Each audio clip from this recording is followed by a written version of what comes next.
I want you to imagine this for a moment.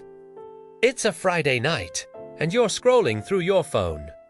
You're at home, wearing your comfortable clothes, maybe halfway through a show, maybe just absent-mindedly, refreshing your feed. You open Instagram or Facebook, and there it is, a photo of your friend group. All together at a dinner or a party you didn't even know was happening. Laughter frozen in the frame, plates of food you wish you were sharing, arms around each other like something out of an ad for happiness itself. And even though you know it's not the whole story, a little voice in your head whispers, "Why does it seem like they're always with more people than I am? Why does it feel like they have more friends than I do?" If you felt that sting, you're not alone. But here's where it gets strange.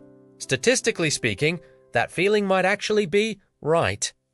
Not because you're doing something wrong, but because of a mathematical truth called the friendship paradox.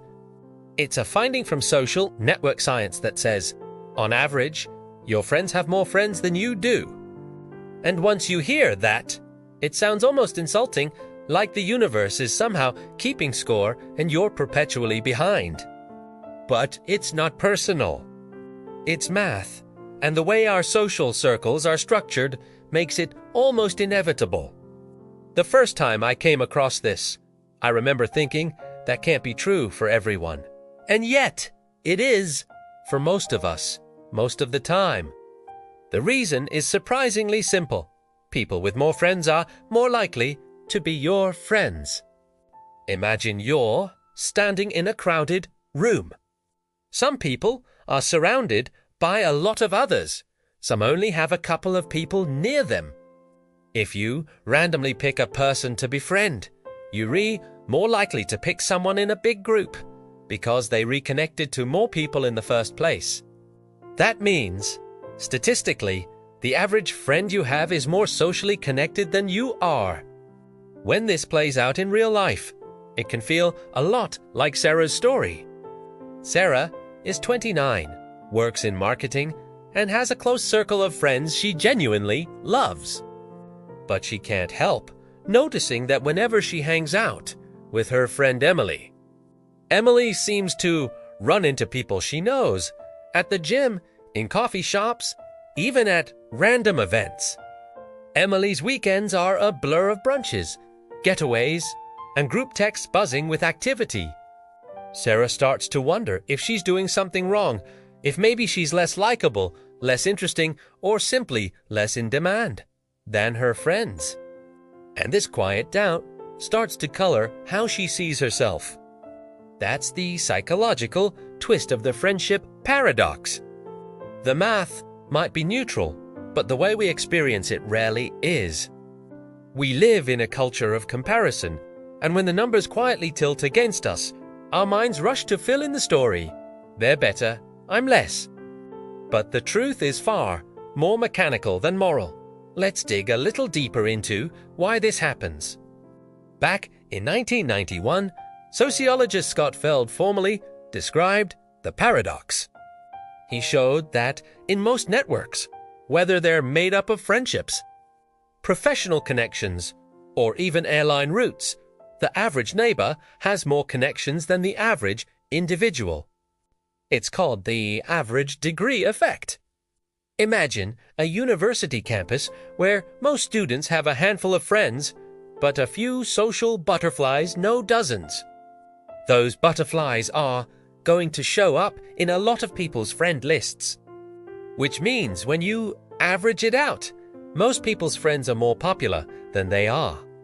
Now, if this stayed in the realm of statistics, it wouldn't be a big deal. But in the age of social media, the friendship paradox doesn't just quietly exist, it's amplified.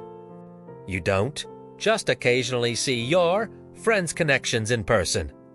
You see them constantly online, curated into highlight reels. Your friend's Saturday night out with 12 people becomes visible to all 100 of their contacts. And if you happen to be sitting at home, those images don't just pass by, they lodge in your mind, fueling the sense that you're the one left behind. It's worth noting that this isn't just about parties or popularity. The paradox shows up in other areas of life too. Your colleagues might have, on average, more professional contacts than you. Your peers might have, on average, more career opportunities cross their desks than you do. And if you're not aware of the mechanics behind it, it's easy to spiral into thinking you're somehow, fundamentally, less connected, less interesting, or less valuable. Here's where the human element makes things even trickier. We tend to judge ourselves against the most visible examples in our network, not the average. You don't think about the friend who stays in just as much as you do. You think about the one who's always doing something exciting, because that's what you see. Psychologists call this the availability heuristic. The things that are most visible and memorable to us shape our perception of reality, even if they're not actually representative. Combine that with the friendship paradox, and you have a perfect storm. The most socially active people in your network are also the most visible, so your brain keeps comparing you to them, and the comparison is almost always unfavorable. Let me tell you about David. David's a fictional composite, but you'll probably recognize pieces of him. He's in his late 20s, works in tech, and he's introverted by nature. He has friends, but he's not the type to seek out new ones every week. One day, David decides to check how many mutual friends he has with his closest friends on Facebook.